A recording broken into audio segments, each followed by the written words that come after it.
entered the national conversation, state and federal lawmakers are now considering dozens of bills aimed at preventing tragedies like the one at Sandy Hook Elementary School. But we all know how slowly the wheels of justice turn. So 10 on Your Side sent Stephanie Harris to find out what can be done right now. Stephanie. Alvita, Tom, almost everyone would agree we need change. New laws, new treatments, better access, and of course, more money. But a Chesapeake family showed me that a very big part of what we need is free. And just about every one of us can do something. Looking at her big, toothless grin, you'd never imagine. It got chaotic. The rage that burned within a young Lena Welch. To the point I'd throw things, anything I'd pick up, I'd throw. Doesn't matter how heavy it is. Her struggle with mental illness is reflected in her art. So is her recovery. Just showing the mellowness of myself. At 19, it's difficult for Lena to remember the things she did as a child. At one point, she broke the glass in her room and was throwing glass out all over the yard and being very threatening. And at those points is when we would need to call the police.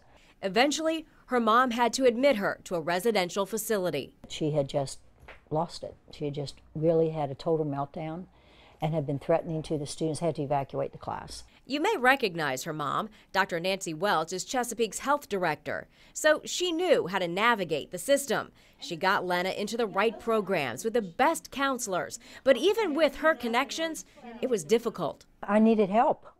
What could I say? I needed help. This single mom needed a village and wasn't afraid to admit it. If she needs help, she asks. Friend Silvio Manconi said that made it easier for neighbors and church members to step in without feeling like they were overstepping. I helped her secure the room.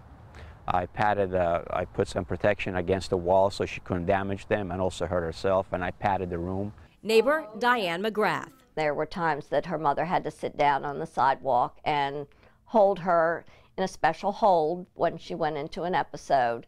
It would just say, Nancy, is there anything we can do to help you? Others offered safe haven. Those were houses where, should Lena have meltdowns, then I could send my son so he could go there no matter the day or night. The safe house would accept him, take him in, and they know I'd come get him the next morning. And while Lena was away getting help, those who couldn't physically step in sent moral support. Huge 3 or 4 shoeboxes of cards from people I didn't even know. The Welch's plea is for more people to put aside their pride, fear, or whatever holds them back, because they say the woman you see in this portrait today would not be here without the many gestures, both big and small, of those who ignored stigma and imagined the possibilities. Hey, I did it. I'm a cool person. I'm still cool. I have a normal life. I'm not condemned.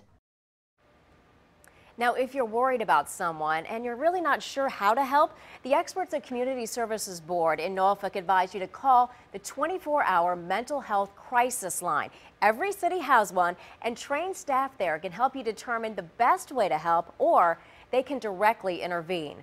We've put links to the crisis lines on our website, along with a snippet from a new book that Dr. Welch wrote, which she anticipates will be published this summer. Stephanie Harris, 10 on Your Side.